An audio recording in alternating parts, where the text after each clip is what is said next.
Aduh, kok gua kepikiran obrolan kemarin sama Kalonger sama Famous. Kenapa coba keterampilan gua tuh menyebar? Yang lain udah pada tahu mau jadi apa entar. Lah gua masih bingung sendiri.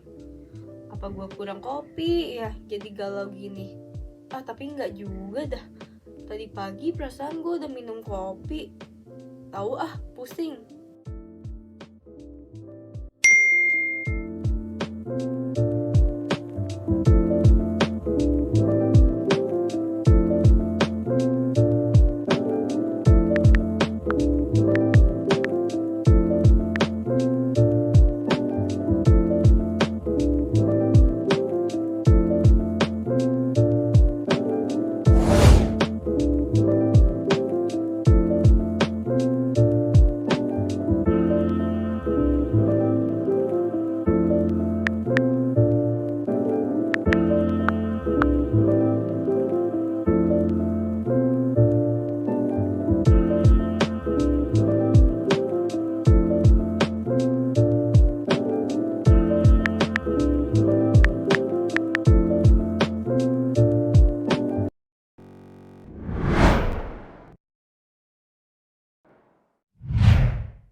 Halo Bu Ani.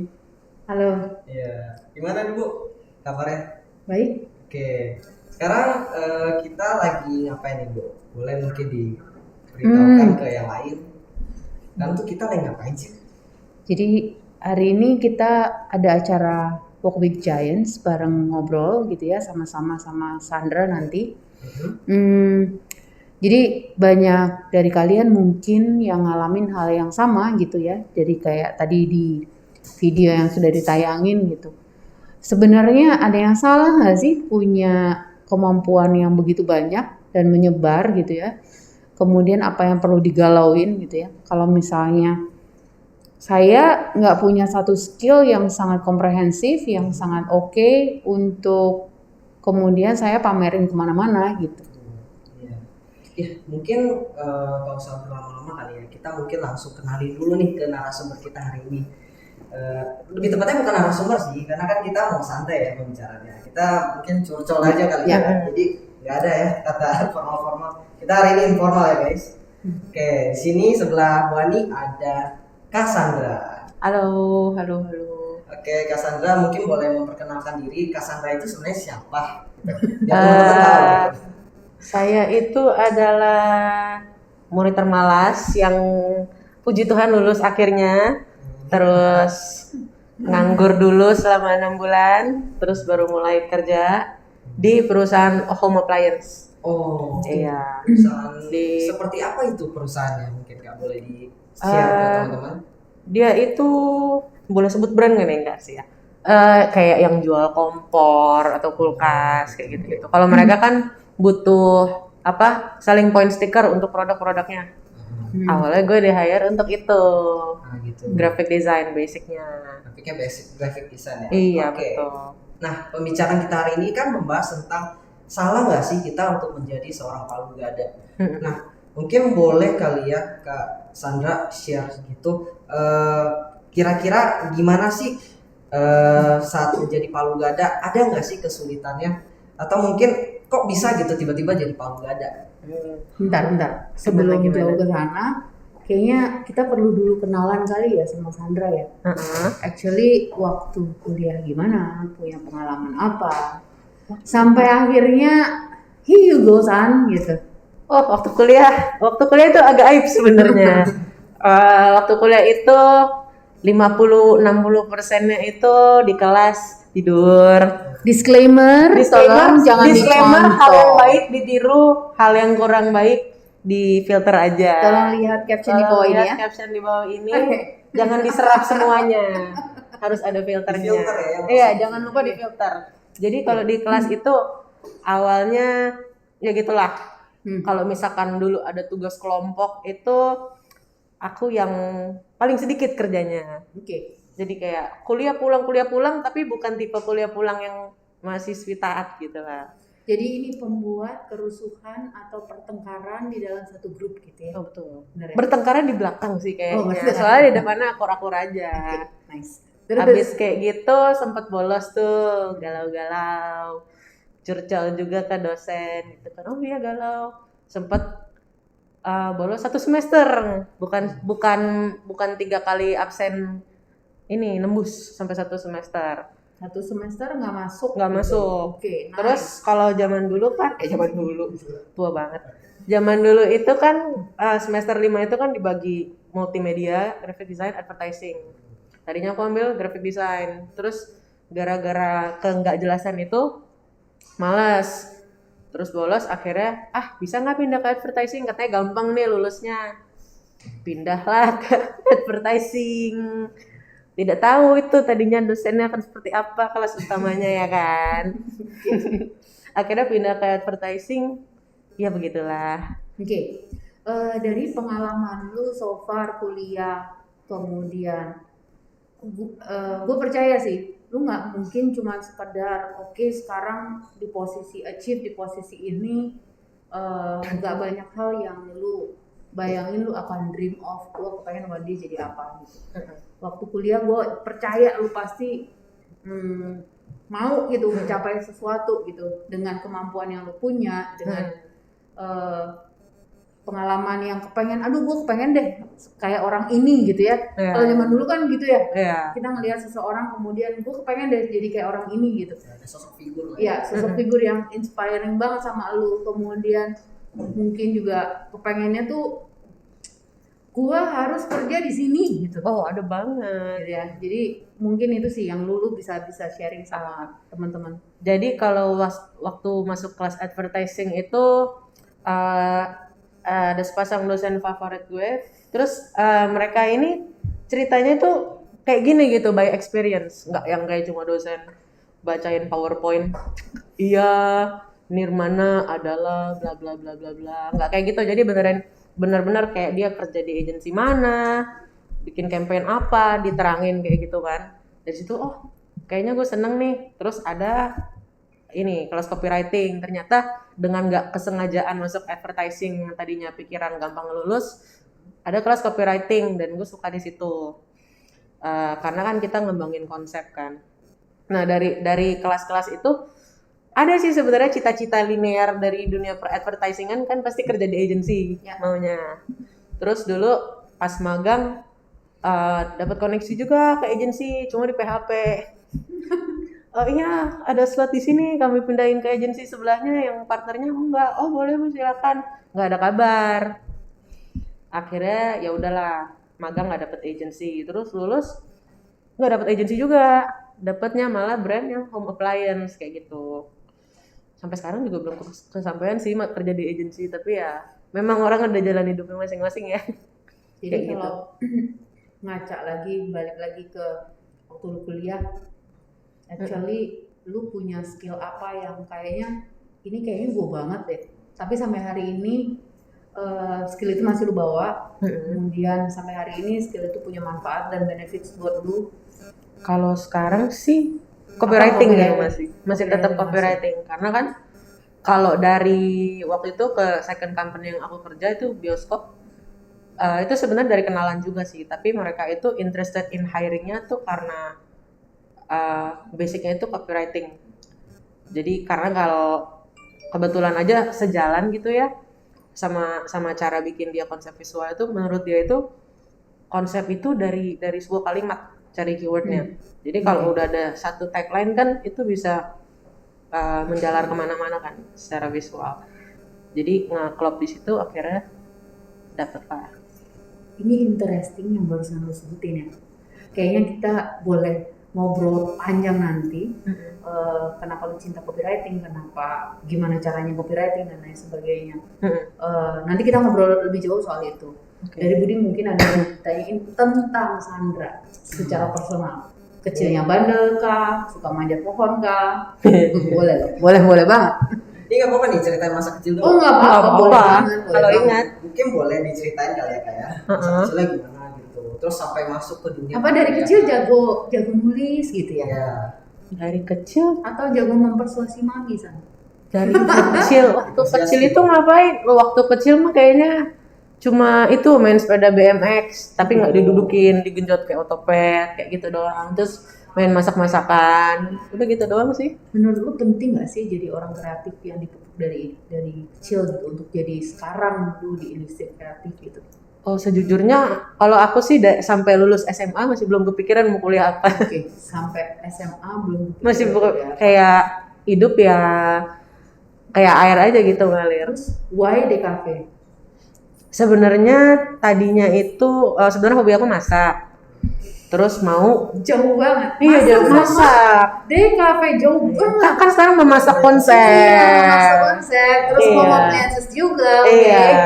Fine, Masak kita konsep. sambungkan ya. Oke. Mm-mm.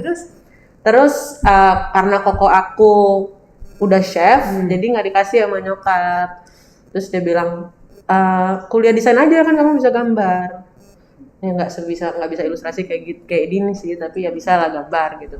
Akhirnya disuruh masuk di kafe. Tapi ya sepanjang kuliah itu benar-benar baru merhatiin di kelas itu semester 7 sampai kuliah berapa semester sih? 8 ya? 8. Kalau sekarang 7 sih. Semester 7 sampai 10 baru merhatiin apa yang ada di kelas. Nah, Seperti tapi itu. Kalau selama perkuliahan itu lebih banyak enjoy-nya atau lebih banyak pressure-nya nih Kak? Karena memperhatikan di kelasnya dari semester 7 sampai 10, pressure-nya juga dari semester 7 sampai 10. Di akhir ya? Dari 1 sampai 6 tuh ngawang. Gitu. oke. Baiklah. Abis ini kita lanjut lagi ngobrolin tentang kenapa sih Sandra mau gitu ya ngurusin dari nol satu perusahaan sampai sekarang jadi di nurture dari nol, apa aja skill yang dia punya, wide range-nya sampai gimana, sharing soal pengalaman ya. Kita masuk ke sesi yang kedua abis ini, stay tune ya.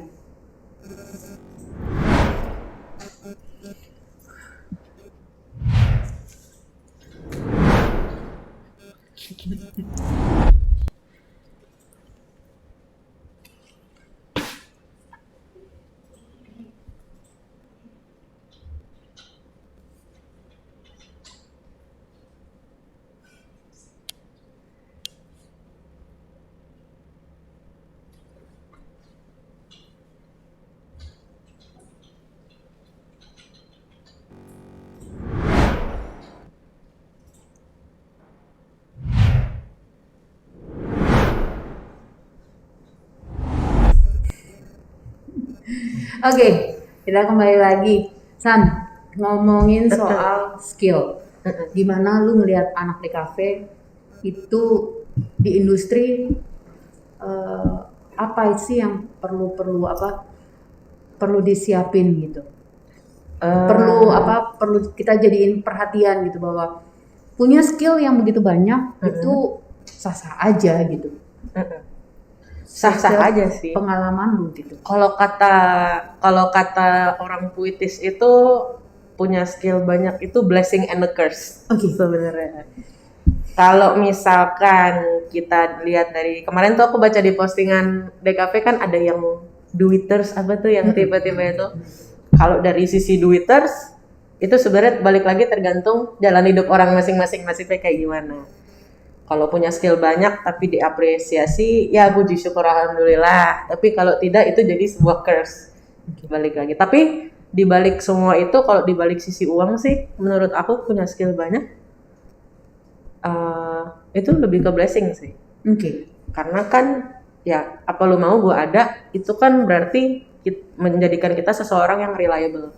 Tapi lu nggak ngerasa itu kayak lu dibudakin ya gitu? Artinya kan Sandra bikin foto, lu bisa bikin foto. Sandra bikin video, lu bisa bikin video gitu. Sandra bikin copywriting, bukan copy ya, bikin copy sih gue mau sih. Tuh, saya juga mau. Ya. Bikin copywriting yang bagus, lu bisa gitu. Kebayang nggak sih kalau satu orang bisa dibayar cuma jadi fotografer, kenapa gue harus punya skill yang lebih banyak gitu? Balik lagi sih kalau ini juga menyangkut jalan hidup orang juga ya beda-beda. Jadi mungkin di tahap awal itu ngerasanya berat banget kan kayak dibudakin atau segala macam. Tapi ya niscaya ya kalau misalkan kita sabarin aja, itu kan berarti kita kan bikin portfolio kita. Kayak misalkan kalau kita bikin alternatif desain, ke bos nggak di approve nih, padahal menurut kita sama tim kita udah bagus gitu. Aku pernah diajarin tuh kayak nggak apa-apa San, itu ditolak, itu tapi tetap portfolio lu gitu. Itu bagian dari lo yang nggak bisa digantiin sama orang lain gitu. Ketika misalkan lo nggak dapat apresiasi itu, ya ada opsi untuk walk out gitu. Tapi kalau enggak ya tetap sih untuk diri sendiri itu baik gitu. Kan ya namanya apa, hidup itu kan kalau kita nggak gerak, ikan ngikut arus kan mati gitu kan ya. Ya kita ya anggap aja itu olahraga otak, olahraga badan gitu ya.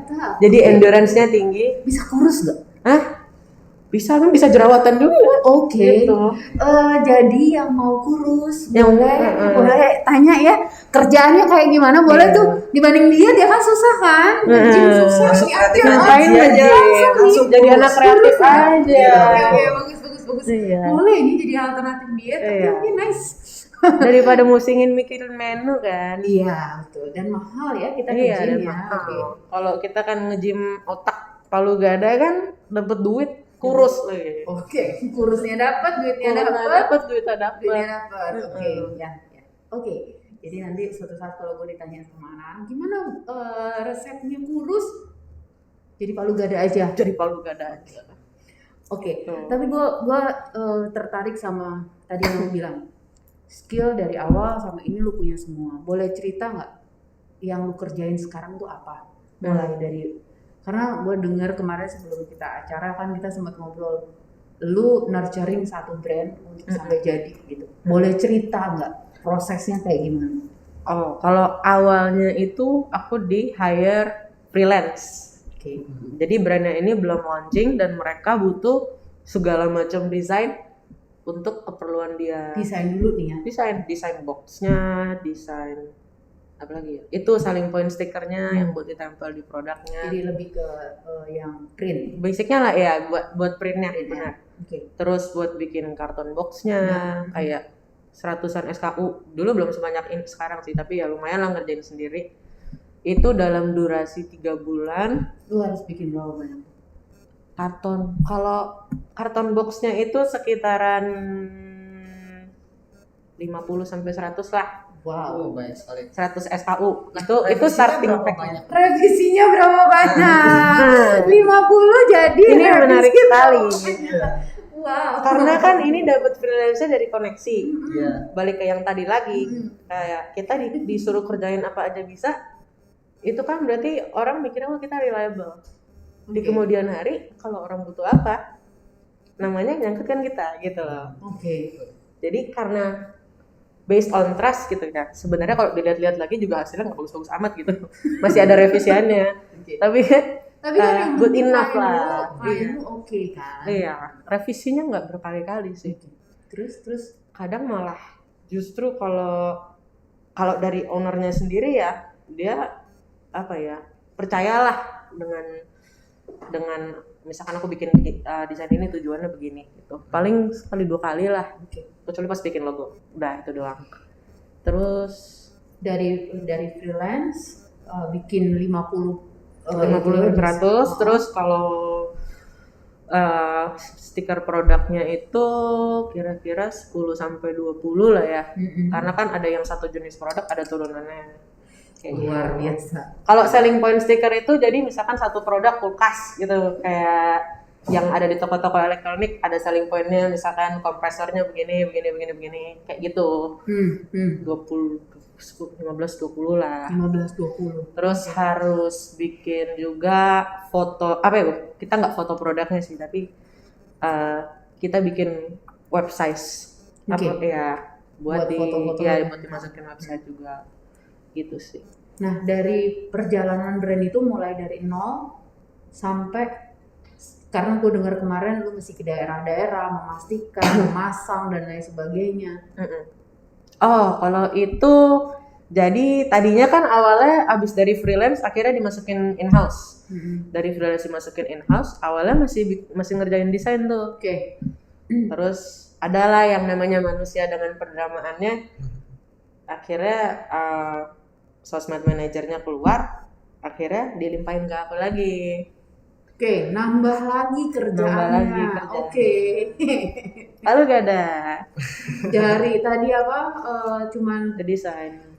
Oke, gua buka aib lu sedikit ya. Gua buka cerita lu behind the scene tadi nih. Dia udah ngomong gua nggak mau masuk graphic design karena ngerjain packaging. Actually yang pertama kali dia kerjain itu malahan. Betul. Bener kan? Benar. Untung cuma kotak. Nah, untung cuma kotak gitu. Terus bikin print dan lain sebagainya. Masuk lagi dari situ lu ngerjain sosial media. Iya. How hard is it? Awalnya sih masih enjoy aja ya. Mungkin kayak Karena sosial media nggak Iya. melulu cuma gambar kan? oh tidak. Nah, oke. Jadi awalnya kamu bisa handle sosmed ya Sandra? Ah iya, gak usah sering-sering kok, seminggu sekali ngepost juga nggak apa-apa gitu kan. Janji Tapi- manis di awal. Tapi kan yang namanya Palu Gada kan, seneng. Iya. Kan gue demen copywriting nih, bisa bikin caption dong, bikin sosmed. Kalau jalan tuh lancar, banyak. Akhirnya jadi ngepost tiap hari. Jadi ngepost ya. Ngepost tiap hari? Enggak, Senin sampai Sabtu. Karena kan Oke. Instagram Oh. duitnya 33. Ya. Iya. Udah tuh. Terus habis itu nyari topik sendiri, habis itu nge-DI sendiri. Kan karena kan kita brand startup. Jadi kalau home appliance itu kan kompor atau water heater itu kan harus ditanam, harus ada. Kalau mau foto real kan harus ada studio atau apa yang kita sewa kan. Hemat budget. Ya udahlah. Hai Shutterstock gitu kan kita DI. Nah, dari banyak yang kakak handle itu kan pasti kan butuh banget banyak ide ya. Nah, pasti ada kan fase di mana kakak art block. Nah, kalau untuk mengatasi kayak gitu itu gimana sih kak? Kan banyak tuh yang kakak handle ya tadi bilang kompor apa gitu. Nah itu gimana tuh kak? Cuti. Cuti. Wow. Oh menarik nih. Nanti Kan harus work life balance. Ya. Oh, iya. Nanti lu masih spill nih. Kalau lu cuti lu kabur kemana? Tapi di sesi berikutnya nanti. Oh, boleh. Sekarang. Boleh. Mau tahu kan anak desain kalau cuti ngabur kemana gitu kan? Ntar kita bahas itu nanti. Iya. Tapi yang sekarang pengen tahu mulai dari desain sampai marketing sampai nulis sampai foto gokil loh itu. Jujur gokil sih bu. Gokil. Benar, luar biasa. Foto lu ngerti, video lu ngerti. Basic tapi kan. Enggak yang Iya, basic. cuma satu yang belum aku bisa, motion graphic. Boleh belajar sama teman-teman di sini ya kan, ngajarin motion graphic. Boleh. Luar biasa loh, masih mau lagi loh. Kalau bisa nggak usah, tapi kalau So bisa kayak proud orang of you, aja. Jadi cerita kesulitan yang paling berat ketika lu ngadepin dari brand baru sampai jadi sekarang. Apa yang bisa bikin lu ini kerjaan gue dan gue mesti bangga gue punya kerjaan ini. Lebih balik lagi sih lebih ke personal branding ya. Personal brand. Karena kalau rezeki kan dari mana aja datang gitu ya. Kayak sekarang ngerjain ini terus masih ada freelance lagi. Kita masih kayak ada pemandangan lain lah sedikit gitu. Jadi lebih ke motivasi untuk nge-build portfolio sendiri aja gitu loh. Oke. Kalau misalkan nanti ada jalan lain yang mungkin kayak apa ya, terlihat lebih menggoda atau lebih menggoda. Menggiurkan. Bosnya nggak nonton kan? Ntar tolong di share sama bosnya ya. Jangan dong. Share aja di tag aja di-share bila dong. perlu. Oke. Jangan. Iya. Kalau misalkan ada yang mungkin kelihatannya lebih menantang atau ketemu opportunity yang mungkin gue bisa lebih banyak belajar lagi gitu. Ya nggak nutup ke kemungkinan dong untuk kita explore juga. Oke. Ya setuju sih betul. Karena kan apalagi kita nih yang masih mahasiswa perlu banget banyak eksplorasi, bangun portofolio buat bekal kita nanti tentunya. Dan satu lagi punya mental yang kuat sebenarnya. Betul, mental yang kuat Itu sih. itu paling penting. Revisi. Revisi, hidup revisi. Hidup revisi. Biasakanlah revisi. Hidup revisi. Soalnya anak-anak sekarang itu kebiasaan kalau maju bawa kerjaan cuma satu dan mereka dengan PD-nya ini ide saya. Ide kamu, ide tuh biasanya tuh banyak gitu ya. Idenya cuma satu dong. Gitu. Aku kadang juga paling banyak bikin 2 sih. Tapi kan tenggat waktu Oh iya sih benar. gitu ya. Jadi Jadi satu dua. nah sekarang gue mau tanya lagi satu hal sebelum kita masuk ke sesi berikutnya. Menurut lu sebagai anak desain, lu kuliah desain, kemudian lu kerja, sekarang bikin marketing, sekarang bikin branding, bikin ini dan itu banyak banget. Gimana ilmu yang lu punya kemarin kuliah itu support lu sampai hari ini? Kalau dari kuliah itu karena attention span-nya cuma dari semester 7 sampai 10, ya itu berarti basic technical skill-nya terpenuhi gitu. Cuma memang mostly kalau saying yang bilang lu tuh lebih banyak belajar di lapangan gitu, itu nggak salah. Ya. Karena yang tadinya jujur waktu masuk ke kantor pertama kali dapat company job pertama kali itu yang aku bawa dari perhatianku terhadap kelas itu cuma lu bikin poster pakai Illustrator, ngedit foto pakai Photoshop udah. Oke. Terus ke kantor yang pertama kebanyakan pakai Illustrator. Terus ke kantor pekerjaan kedua gabung sama Photoshop. Sekarang belajar nge-DI, terus ngedit video pakai green screen. Jadi kalau skill itu ya learning by doing aja, karena sekarang bukan yang nggak pentingin kuliah atau gimana ya. Skill satu yang lebih penting selain teknis itu kan berarti perseverance juga, emotional intelligence juga. Karena kan kita bukan cuma ngadepin kerjaan, tapi kita juga ngadepin orang-orangnya juga kan. Dan kadang kalau misalkan kita dengerin banyak pergibahan saat jam makan siang lalala itu kan kita itu makan tenaga juga kan. Kita harus tangguhin diri juga kayak gitu sih. Apalagi menghadapi klien yang berbagai macam motif bentuknya. Ya, Kadang kita nggak tahu ya Kak ya. Iya, yang satu mau A, yang satu mau B, bikin visualnya jadi apa kan yang nggak tahu. Apalagi yang baik maunya itu. Oh iya. Wah, jelas ya. Oke. Gue jujur sih tertarik dengan banyak hal yang lo punya, kemudian hektiknya kerjaan lu gitu ya. Gue nggak kebayang sih tiap hari mesti ini dan itu. Lu cerita sama gue masih keluar kota ngecek gitu ya. Iya. Itu kan jadwal padat naik turun kalau nggak jadi belajar PR juga sih. Nah itu jadi belajar PR gitu ya. Kalau mental lu nggak sekuat itu mungkin juga kolaps gitu. Kayaknya. Tapi habis ini kita ngomong lebih seru gimana cara Sandra dapat ide kreatif sebanyak itu, tips sama triknya apa, kemudian dia ngapain kalau udah bete dan stres gitu ya. Abis ini ya. Iya, setelah ini. Ya. Oke. Bentar lagi kita ngomong tips dan trik ya. Oke. Stay tune.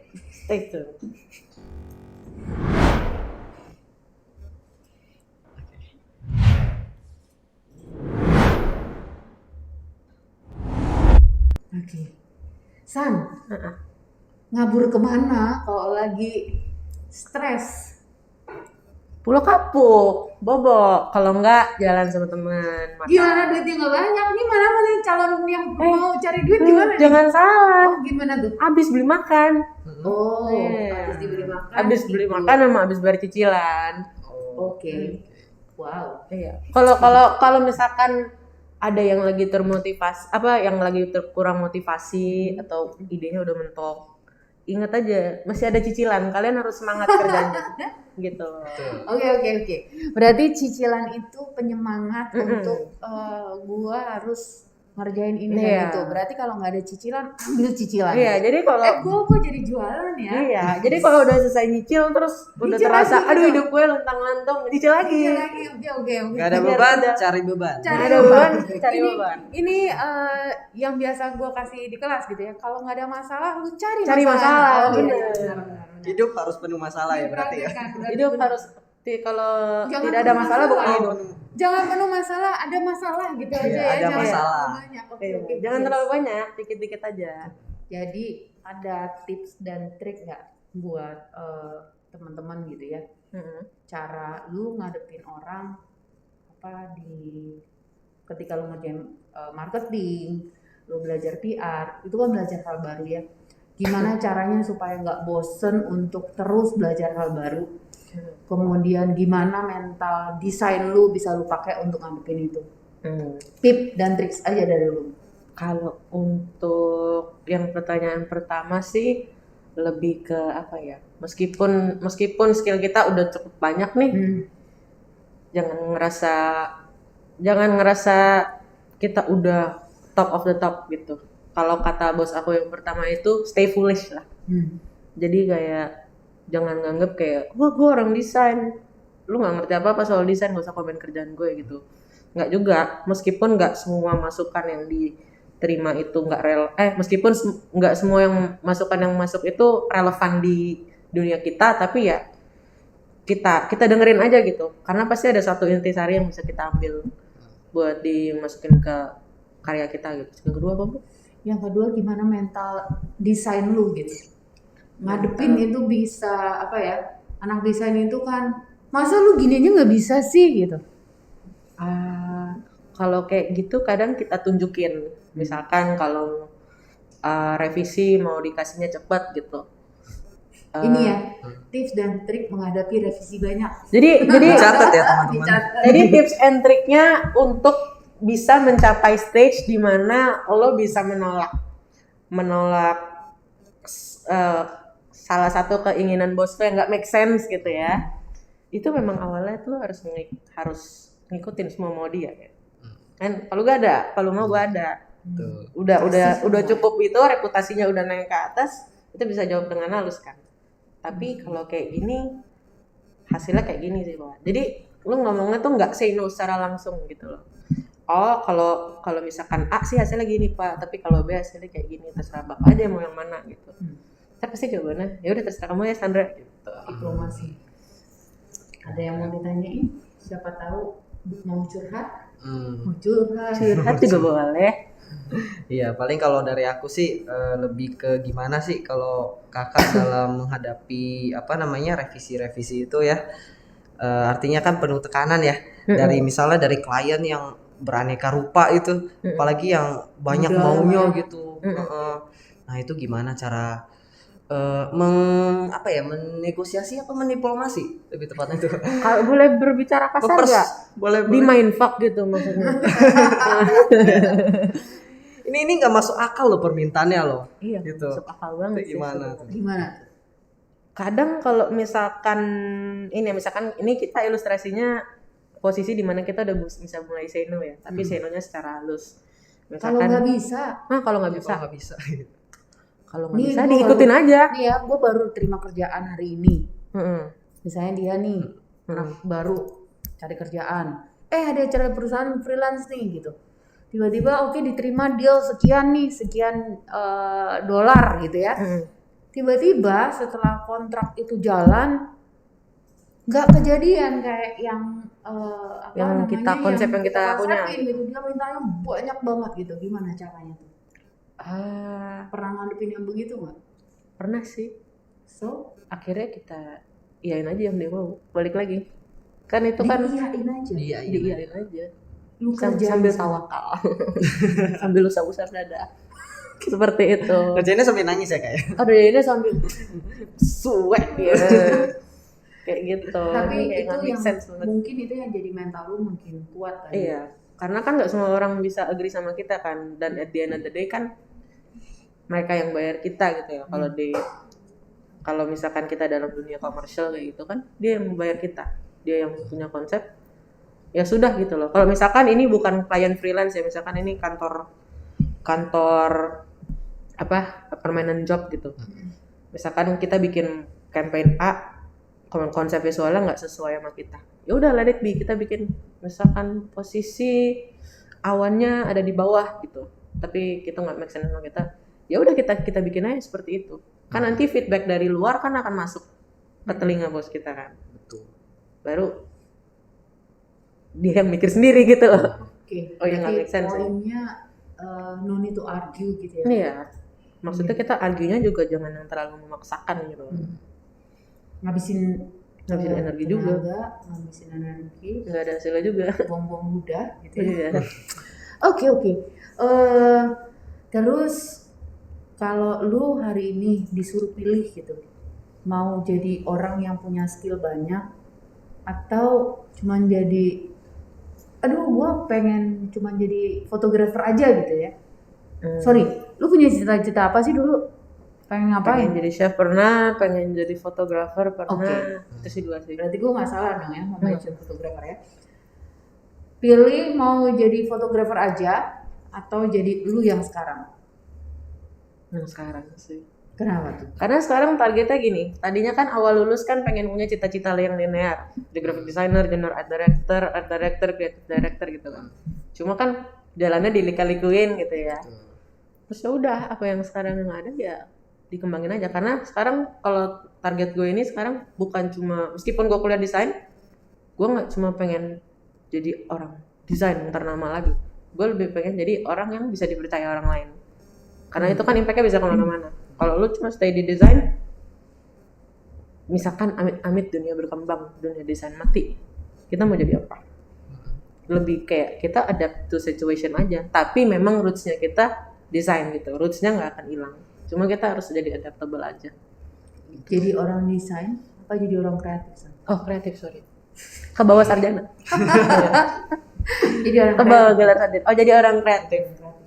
Karena kan untuk beradaptasi, misalkan dapat cobaan hidup, dapat cobaan hidup, terus kita mau cari jalan keluar, itu kan secara nggak langsung kan membutuhkan kreativitas juga kan untuk problem solving. Kita kan kuliah kalau di advertising kan kita kan jadi problem solver klien kita gitu loh. kreatif problem solver, gimana Iya. lo memecahkan semua masalah yang lo punya. Iya. Gitu. Nah, seru sih, maksudnya menarik sih yang tadi dikatakan Cassandra ya. Maksudnya kita sebagai orang desain itu nggak linear aja gitu mempelajari satu hal desain gitu. Kita juga perlu mempelajari berbagai banyak aspek. Apalagi kan permintaan perkembangan zaman yang mulai kompleks ya. Maksudnya kan banyak permintaan-permintaan. Kita dituntut harus ini, harus itu. Nah, otomatis kan kita harus mengikuti. Kita harus menjadi seorang yang adaptif ya. Betul ada ya. Apalagi dengan brand gue ini kan, art gue ini kan dia brand tinggi ya, masih kecil ya. Iya. Sementara perusahaan home appliances itu udah banyak, bahkan dari luar negeri juga gitu loh. Ini Gimana sih newborn caranya? dan lokal. Newborn dan lokal gitu. Meskipun produknya kita import, tapi kan kita brandnya kita akan mengakui itu tetap sebagai brand lokal. Gimana sih caranya? Udah gitu brandnya itu mulai di era pandemi, COVID mulai, brandnya mulai gitu loh launchingnya. Itu gimana caranya? Oh, kebetulan juga bosnya udah ketika masukin produk itu kan dia juga keker kan target audiensnya. Iya, murid-murid advertising, target audiensnya dikeker dulu. Terus masuklah produknya apa. Kita bikin campaign-nya gimana? Kalau misalkan banyak brand ini kan udah lebih ke middle up gitu ya. Kalau brand yang udah gede kan mereka tidak bersosialisasi langsung dengan konsumennya gitu, person to person. Kalau kita dari brand kecil, meskipun kita belum widely known, tapi kita satu-satu gitu ya. Satu-satu konsumen setianya kita samperin, makanya kita bisa keluar kota. Kayak misalkan, makanya gue bisa belajar brand gede itu meskipun lu brandnya global, lu mau masuk ke masing-masing negara, tetap lu harus berbaur sama culture negaranya kan. Kayak gitu. Boleh cerita nggak tuh? Gimana satu brand masuk ke negara, dia harus adjust dengan culture yang ada. Kasih contoh boleh nggak? Jadi dari satu produk nih, misalkan chest freezer, COVID itu kan berarti kita banyak simpan makanan beku. Iya. Dan kebetulan biasa itu kalau brand yang sudah besar, mereka itu akan nge-push campaign-nya itu di daerah Jakarta. Why? Karena kan ya bisa mungkin lebih borju atau lebih high end lah. Mereka ingin meng-high end kan brandnya. Karena mayoritasnya sudah di situ, ya kita ngambil kesempatan dalam kesempitan kan. Mereka cuma stay di Jakarta, kita keliling Jakarta gitu loh. Surrounding Jakarta. Iya, orang-orang yang mereka mungkin too proud to reach, kita datengin satu-satu. Misalkan kita jual chest freezer, pasti banyak tukang ikan dong. Tukang ikan nggak mungkin di tengah kota Jakarta, pinggirnya ke Sumatera atau ke Tegal, kayak gitu, ke Jawa. Konsumen setianya, misalkan kita mau bikin campaign, gimana sih chest freezer, showcase cooler gitu, kulkas yang ada kacanya kan. Kita nggak segan untuk nyamperin warung gitu loh, warung jualan unggas, jualan ayam, jualan teh botol kayak gitu, kita nggak akan segan buat kita dokumentasi gitu loh. Untuk nge-grow social medianya juga, kita datang ke luar kota, kita habis bikin misalkan press conference sama toko, kita datengin 1 atau 2 konsumen yang kita dokumentasi small businessnya. Apa sih? Misalkan ada satu konsumen yang punya 8 unit chest freezer gede. Kita datangin, kita nanya gimana sih survive-nya di COVID selama ini gitu. Kita bikin campaign karena COVID ini jadi bangkit bareng Art2Go seperti itu. Kita jadi udah ada konsepnya UMKM gitu loh. Karena kita dari brand kecil kita udah nurture seperti itu, brand lain yang akan meng-copy paste itu juga sense of belonging-nya beda sama yang udah kita lakuin dari awal gitu. Wow, dari desain lu mesti listening gitu ya, pasang kuping lu untuk dengerin target lu Sama ngomong megang apa, kamera. megang kamera. Habis itu pulang gue dapat insight apa, dikerjain gitu ya. Gokil sih gitu, mulai dari lu cari data. Biasanya kan kalau di kampus tuh bekerja berkelompok gitu ya. Bekerja berkelompok, ini dikerjain sendiri gitu. Mulai ketemu orang, dengerin, nggak gampang loh. Untungnya yang edit bukan aku sih. Enggak, maksudnya nggak gampang, artinya lu ngedengerin orang, Oh, iya. kemudian kasih pertanyaan sama dia, dan dari sana lu bisa catch up data apa. Jadi so important. Dan itu data juga is- nggak ada skripnya gitu. Nah. Karena kan kalau misalkan konsumen apalagi yang dari daerah ya, pasti ketemu kamera nervous kan. Jadi ya mungkin kita announce kita mau datangnya kita izin dulu, tapi untuk kayak ngobrolin apa segala macam itu semua impromptu karena kita juga mau jawabannya organik gitu. Jadi spontanitas. Jadi ya, spontanitas juga. Itu seberapa penting lu punya apa, data yang lu dapat dari interview, data yang lu dapat dari lapangan tuh seberapa penting sebenarnya? Data Kok itu. mau-maunya gitu loh, ngedatengin orang satu persatu untuk cari data itu gitu. Jadi kerja sama tim IT juga sih, karena kan brand kita, brand tempat aku kerja itu juga ada terobosan, ada terobosannya dia menggunakan digital warranty. Kalau biasa kan orang pakai kartu garansi kan, ini enggak, tinggal didaftarin doang online. Jadi dari situ kita ada database loyal consumer itu di mana, dan kebetulan juga tadinya kan aku pikir tuh social media itu cuma interaksi dari kita dengan konsumen. Oh ternyata enggak loh. Kita juga sekarang interaksi sama toko karena toko itu ngelihat engagement kita gimana gitu loh. Bukan konsumen juga, ke toko juga gitu loh. Kayaknya gue bentar lagi mau pensiun aja nih. Iya aku juga. Pensiun lebih cepat aja gimana, yuk jalan-jalan aja ya. Iya. Kayaknya berat kayaknya hidup Staycation ini ya. dulu ya. Oke. Diomongin berat juga kerasa. Kayak begitu dengerin dipilah satu persatu, ternyata gila ya. Ketemu sama orang baru, dan itu buat sebagian orang nggak segampang itu San gitu. Dan itu butuh proses ya Bu Betul ya. kan? Bertahap. bertahap gitu. Naik kereta lagi. Wah, gila struggling banget ya Kak Iya. ya. Jadi ngobrol sama orang baru juga butuh effort sebenarnya kan. Gimana lu bisa ngobrol sama mereka dan mereka bisa terima lu, Iya. mereka bisa ngobrol dengan santai gitu ya. Oke, pasti banyak pertanyaan yang di studio sama yang di rumah. Kita open mic-nya untuk boleh tanya langsung, boleh. Mau di chat juga boleh. Kalau misalnya Budi mau tanya banyak juga boleh, karena ini sesi Boleh. tanya jawab. Silahkan. Mungkin dari teman-teman dulu kali ya. Kita ya, tes ombak tapi dulu. abis ini ya. Iya. Abis ini ya, kita close dulu sesi yang ini. Abis ini kita masuk ke sesi tanya jawab. Mungkin kakak yang ada di Zoom boleh diinformasikan apakah di chat box ada pertanyaan. Silahkan, kalau misalnya ada boleh ditulis di chat box, boleh mau ngomong langsung, mic-nya di open juga boleh. Silakan gitu ya. Oke, setelah ini ya.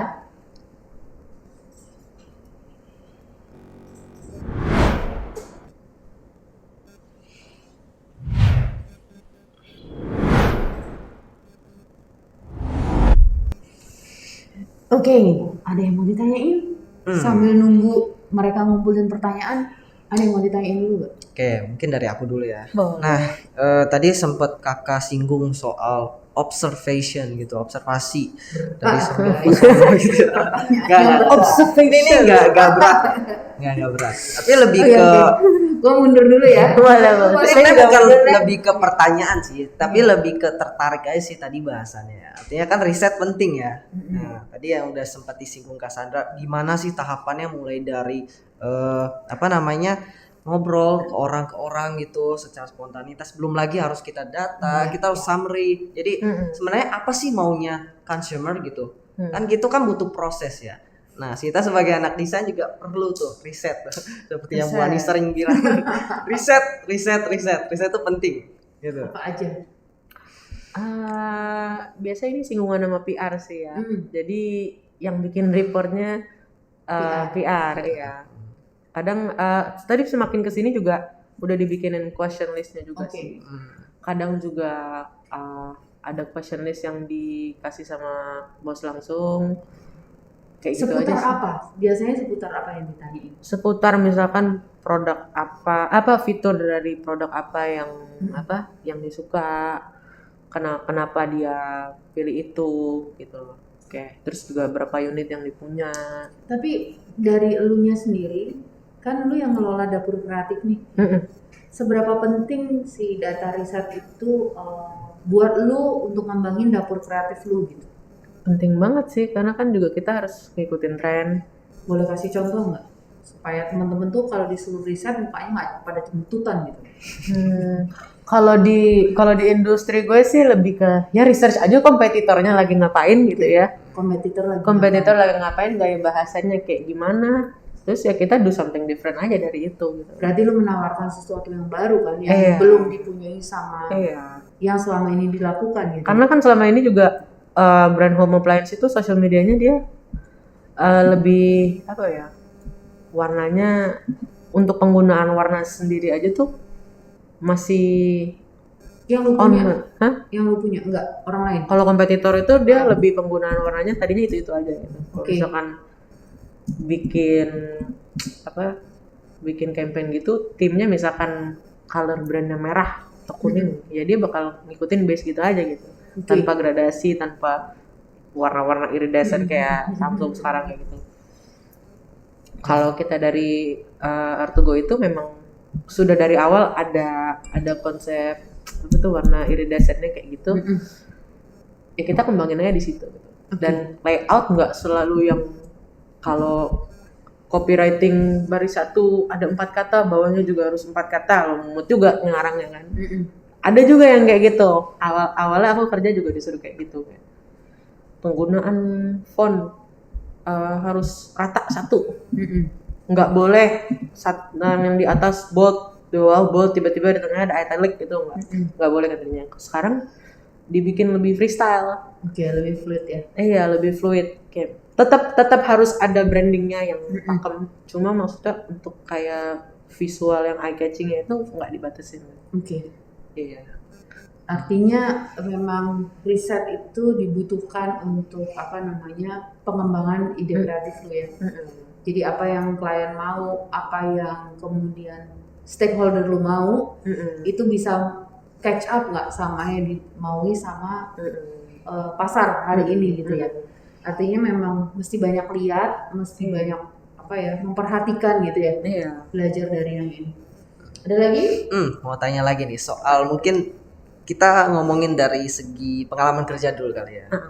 Nah, tadi kan kakak bilang kalau misalnya kakak itu selama bekerja itu pasti akan bertemu dengan banyak orang yang tentunya kan kita nggak tahu ya orangnya kayak gimana gitu. Berbeda-beda kepribadiannya. Kira-kira cara kakak menanggapi mereka biar mereka terbuka sama kakak itu gimana? Lebih diajak cerita aja sih.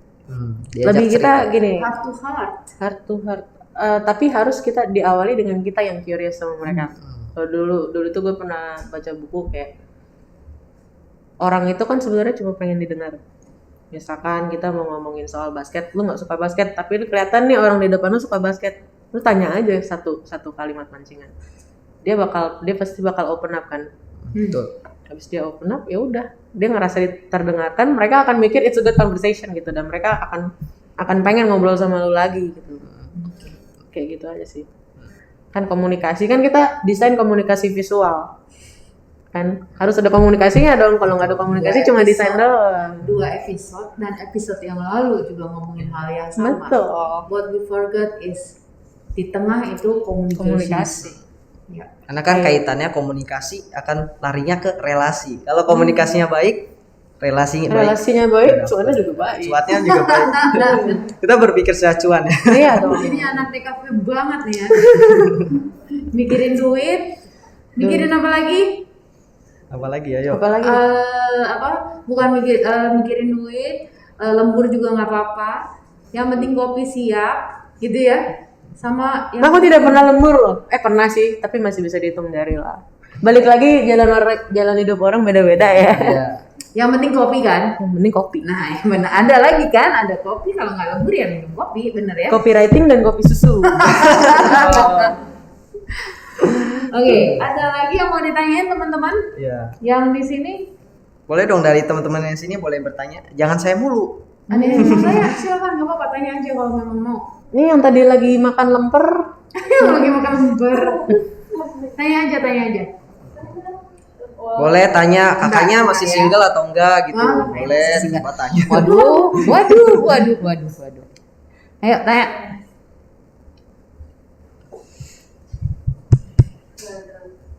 Pernah ada cerita lucu gak kak? Apa? Pernah ada cerita lucu gak? Oh, sharing cerita. Pengalaman. Cerita lucu soal apa nih? Soal kerjaan. Soal kerjaan. Soal kerjaan. Apa ya? Pengalaman lucu yang sampai hari ini lu masih ingat mungkin. Pengalaman lucu paling banyak sih sebenarnya. Cuma yang memorable karena gue orang Jakarta, jarang ke Jawa gitu ya. Sekalinya ke Jawa itu ternyata orang Jawa itu nggak usah ngelucu, dari denger dia ketawa aja udah lucu gitu. Lebih ke banyak ngakak dengerin mereka ketawa sih.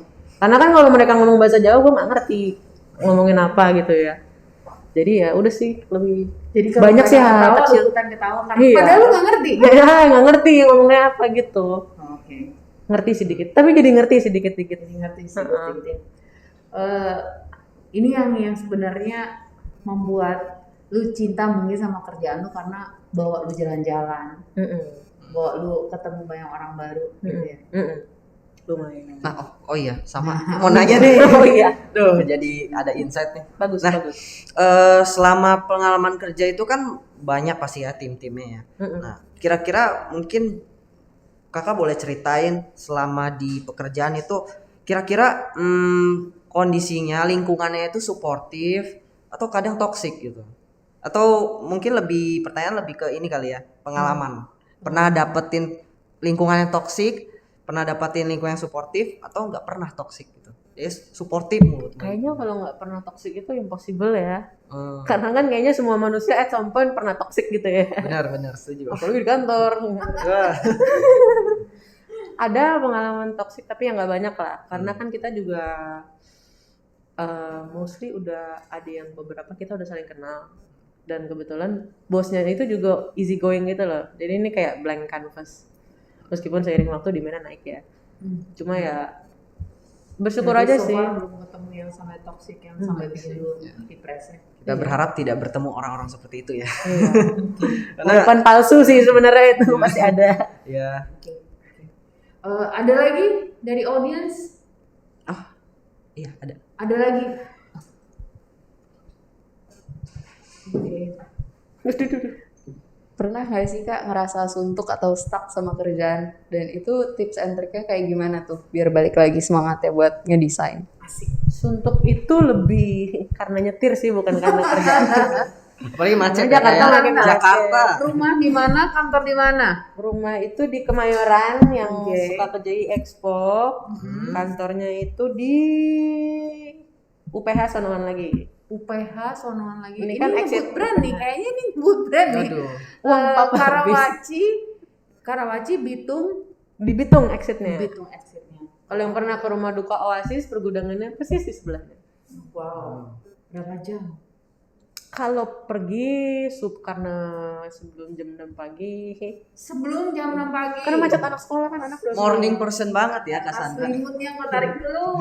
yang tadinya nggak morning person Jadi- jadi nggak morning bangunnya, jadi terbiasa. Kalau pergi 45 menit lah karena masih bisa ngebut kan. Kalau pulang bisa, karena sekarang macet paling cepat itu 1 jam 15 menit. Gimana tuh ngatasin suntuknya tuh tadi ditanya? Suntuknya itu ngerokok. Jangan Jangan ditiru, ditiru semuanya ya. teman-teman, jangan ditiru. Jangan ditiru semuanya. Rokok, ngopi, ketemu Yang seru teman. dong, San, yang seru gitu. Aduh udah jompong, udah gak seru lagi. Aduh, sama kayak saya remaja Kayak jompo. relate ini kayaknya. Iya udah jompong. Jompo, relate ini bentar Pasti lagi. ada koyo ya. Iya. Udah nyetok koyo ya kayak. Lebih ke bantalnya aja dibanyakin. bantal. Ya. Ini kayaknya episode kali ini yang paling banyak relate-nya ya. Iya. Jompo, terus apa lagi tadi itu? Kan iklan Bu harus relatable. Oh iya, Hmm, oke, iya, baik. betul. Siap. Lulus. Jadi gimana tuh ngatasin lu supaya lu nggak aduh gua bosen banget deh gitu. Lebih Tadi kan lu nyetir lu capek buat lu konsum waktu lu. nyetir juga tapi nggak ke kantor.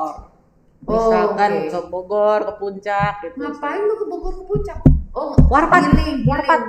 Oh, healing. Kan biasa kalau di kantor itu nyetir cuma ngeliatnya kontainer sama jalan tol. Kalau kita ke Bogor ke Puncak kan di samping jalan tol ada gunung, ada pohon, ya. refreshing mata sebentar. Recharge lah. Mm-mm. Recharge Cuci energi. mata. Meskipun pulangnya capek juga sih nyetirnya macet juga. Tapi yang penting healing ya. Healing. Yang penting healing. Bahasa anak muda lagi nih, relate lagi. Healing yang Iya. tidak sembuh-sembuh. Healing yang nggak sembuh-sembuh, besok healing lagi, besok lagi Besok lagi healing healing lagi. Oke, nice. Ada lagi yang mau ditanyain nggak, teman-teman? Kalau enggak, gue hari ini tuh mau nodong Sandra nyanyi sebenarnya, supaya kita semuanya di sini healing. Kan tadi dia Lagi udah ngomong sakit. healing ya. Lagi Oh nggak sakit bisa, banget. supaya kita healing, boleh nggak? Hah? Kita mau healing yang nggak sembuh-sembuh gitu. Ada unek-unek apa sih? Sampai butuh healing. Oke ya, oke ya. Kita dengerin Sandra nyanyi. Setelah itu kita tutup. Semoga teman-teman dapat inspirasi baru hari ini. Berfaedah.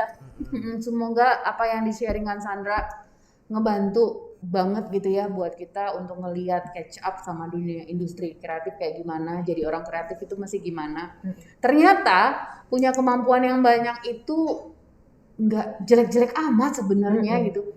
Bahkan rezekinya banyak gitu. Cuman bagaimana nyikapin, bagaimana kita lihat ke depan kita bisa ngapain aja gitu ya.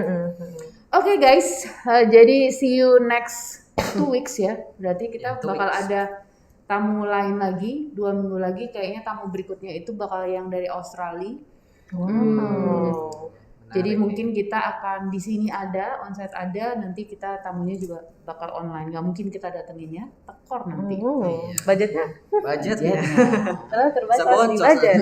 Oke, kamera goes to Sandra. So we listen to the music.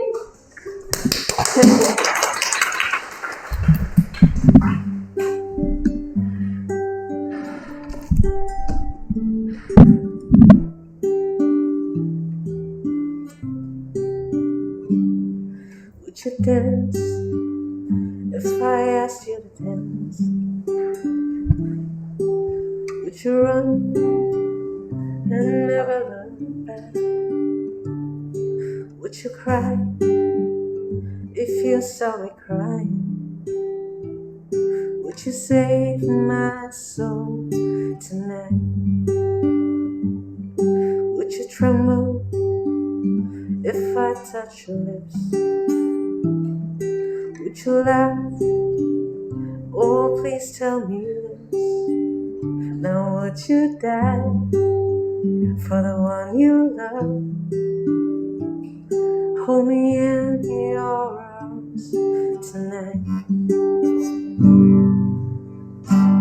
I can be your hero, baby.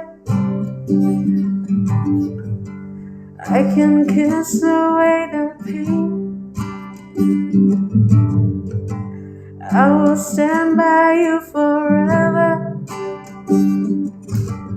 You can take my breath away. Udah. Jangan panjang-panjang nanti bosan.